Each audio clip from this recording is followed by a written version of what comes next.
ఇందులో ఏదో గందరగోళం ఉన్నది, అంతా గోల్మాల్గా ఉన్నది, మాకు అన్యాయం జరిగిందని చెప్పి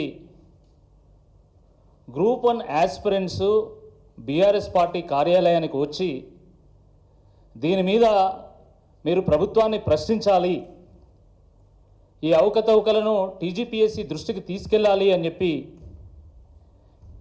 మాతో మాట్లాడితే మేము గ్రూప్ 1 పరీక్ష అభ్యర్థులకు అన్యాయం జరిగిందని పూర్తి ఆధారాలతోని ఒక ప్రాపర్ డేటా అనాలిసిస్తోని సహేతుకమైనటువంటి ఒక విశ్లేషణతోని మేము జరిగిన అవకతవకలను ప్రభుత్వం దృష్టికి తీసుకెళ్లేటువంటి ప్రయత్నం చేస్తే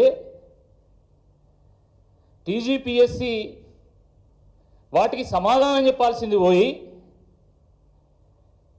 మా మీద ఇజ్జత్ దావా కేసేస్తామని చెప్పి నోటీస్ పంపడం జరిగింది.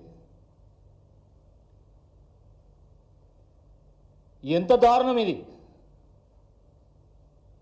ఒక పబ్లిక్ సర్వీస్ కమిషన్ ఒక వ్యక్తికి ఇజ్జత్ దావా కేసేస్తామని నోటీస్ పంపడం భారతదేశ చరిత్రలో నాకు తెలిసి ఇది మొట్టమొదటిసారి.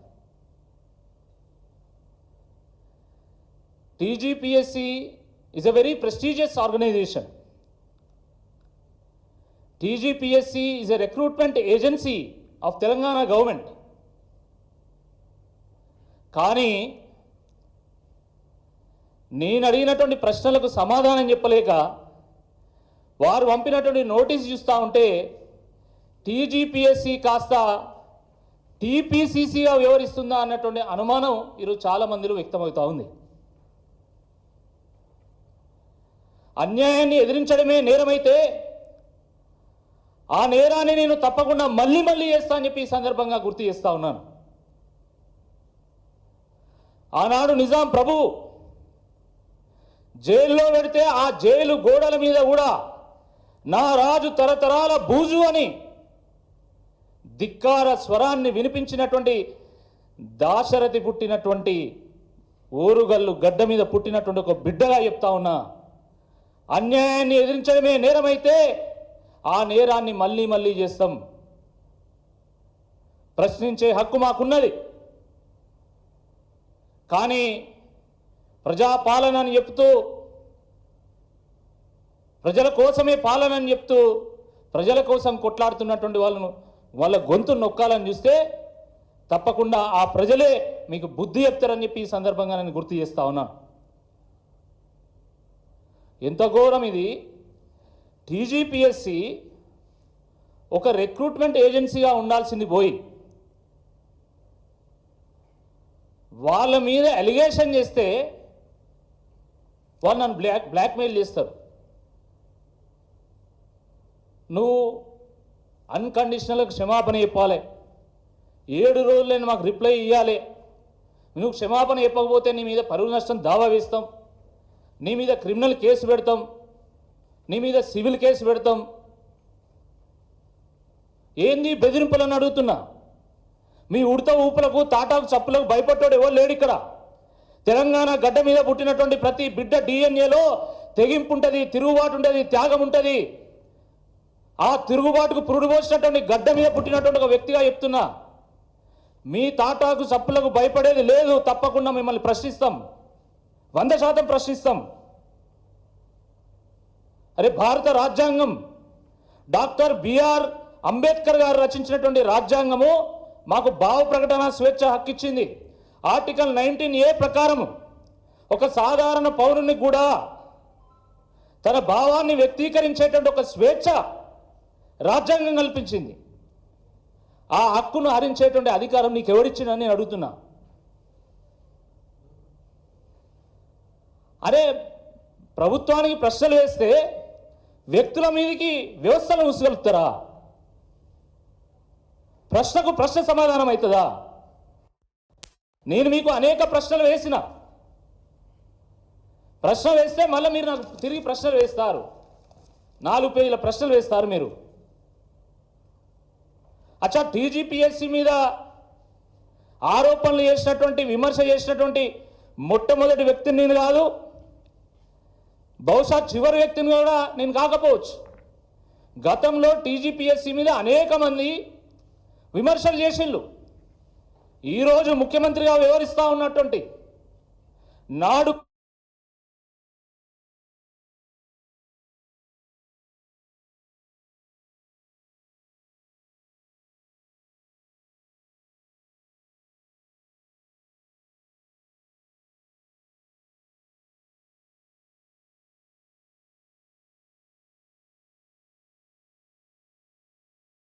ఆస్పిరెంట్స్ మీకు ఈమెయిల్స్ చేసిండ్రు, మీ ఫలితాల్లో గందరగోళం నెలకొన్నది, అవకతవకలు జరిగాయని మాకు అనుమానం ఉన్నది, ఏదో గోల్మాల్ జరిగింది అని చెప్పి డేటా అనాలిసిస్తో సహా మీకు మెయిల్ చేసిండ్రు. మరి వాళ్ళందరికీ నోటీస్ ఇస్తారా? ఈరోజు అనేక పత్రికల్లో అనేక విశ్లేషణలు వస్తున్నాయి, ఆర్టికల్స్ వస్తున్నాయి, వార్తలు వస్తున్నాయి. ఆ పత్రికలకు కూడా మీరు నోటీసులు ఇస్తారా? ఆ పత్రికలను కూడా మీరు బ్లాక్మెయిల్ చేస్తారా? ఆ టీజీపీఎస్సీ ఆస్పిరెంట్స్ని కూడా మీరు బెదిరిస్తారా? అసలు ఎంత ఘోరం అంటే టీజీపీఎస్సీ అసలు రిక్రూట్మెంట్ ఏజెన్సీయా, కాంగ్రెస్ పార్టీ కమ్యూనికేషన్ సెల్లా, లేకపోతే ఇదేమైనా జ్యుడిషియల్ బాడీయా? అర్థం కాకుండా ఉన్నది. వీళ్ళు ఒక జ్యుడిషియల్ బాడీలా వ్యవహరిస్తున్నారు. నువ్వేం మాట్లాడొద్దు, ఇక మీద నువ్వేం పోస్టులు పెట్టొద్దు, నువ్వెవరు నన్ను అడగడానికి అసలు నాకు అర్థం కాదు. TGPSC is a constitutional body, it is a very prestigious organisation. మాకు కూడా గౌరవం ఉంది. రాజ్యాంగం అన్నా, రాజ్యాంగబద్ధ సంస్థలన్నా, రాజ్యాంగంతో ముడిపడి ఉన్నటువంటి చట్టాలన్నా మాకు గౌరవం ఉన్నది. మేము కాపాడుతాం ఆ గౌరవాన్ని. ఒక బాధ్యతాయుతమైనటువంటి ఒక రాజకీయ పార్టీలో ఉన్నటువంటి ఒక క్రియాశీలక కార్యకర్తగా తప్పకుండా ప్రజా సమస్యలు ఎత్తి చూపేటట్టు ఒక బాధ్యత మా మీద లేదా? మాకు ఆ హక్కు లేదా? కానీ నువ్వు మాట్లాడొద్దు, నీ మీద ఆంక్షలు పెడుతున్నావు, నువ్వైనా కోర్టా? ఈ దేశంలో ఏ పౌరుణ్ణి కూడా నువ్వు మాట్లాడొద్దు,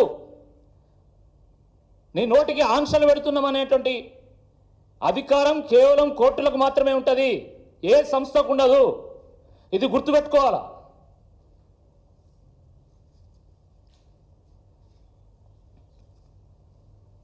నేను ఆ రోజు నిరుద్యోగ జేఏసీ వాళ్ళు ఈ టీజీపీఎస్సీకి సంబంధించినటువంటి అంశాల మీద పోరాటం చేస్తున్నటువంటి వాళ్ళు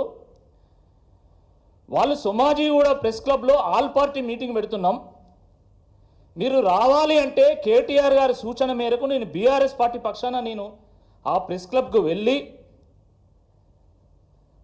అన్యాయం జరిగిందని ఆ బాధితుల పక్షాన నేను వాదిస్తే